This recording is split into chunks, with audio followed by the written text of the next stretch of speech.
शान्ति स्वरूप जगत्त्रय चिन्मय कान्तिमती प्रिय कनक शिव षण्मुख जनक सुरेन्द्र मुनि प्रिय षड्गुण्यादि समेत शिव संसारार्णवनाशन शाश्वत साधु हृदि प्रियवास शिव हर पुरुषोत्तम अद्वैतामृत पूर्ण मुरारि सुसेव्य शिव लालित भक्त जनेश निजेश्वर काळि नटेश्वर काम शिव क्षररूपादि प्रियान्वित सुन्दर साक्षि जगत्त्रय स्वामि शिव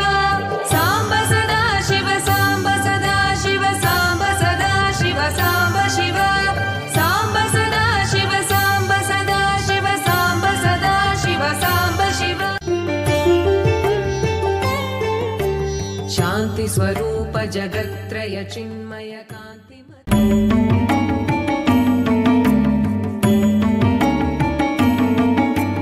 ऋग्वेद श्रुतिमौळि विभूषण रविचन्द्राग्नि त्रिनेत्र शिव रूपमनादि प्रपञ्च विलक्षण ताप निवारण तत्त्व शिव लिङ्गस्वरूप सर्वबुध प्रिय मङ्गलमूर्ति महेश शिव नूताधीश्वर रूप प्रिय शिव वेदान्त प्रिय वेद्य शिव एकानेक स्वरूप विश्वेश्वर योगी हृदि प्रियवास शिव ऐश्वर्याश्रय चिन्मय चिद्घन अच्युतानन्त महेश शिव साम्ब सदा शिव साम्ब सदा शिव साम्ब सदा शिव साम्ब शिव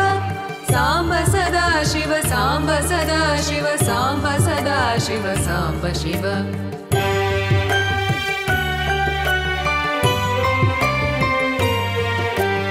ओंकार